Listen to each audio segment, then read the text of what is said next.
how to log in to Diablo 4. If you want to log in to Diablo 4, then first of all, open up a browser and then go for the search bar and search for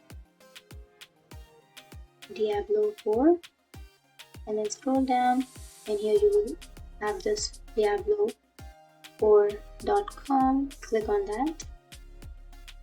So here you will have this website, right? So you can go for the upper right corner which has that account, and here you will have login option. Simply click on that login, and here you have to enter your email address and then your password. So after entering both of that, you can simply click on login. But if you are facing a problem with anything, then you can go for can't login, or if you want to create your account, then click on create a free battle.net account. Or if you want to log in with all of these options, then you can choose any option that you would like, but I'll be choosing my email address. So after entering your credentials, simply click on login. So that's it. That's how you log into your account. And if you have any questions, feel free to comment below. Thanks for watching.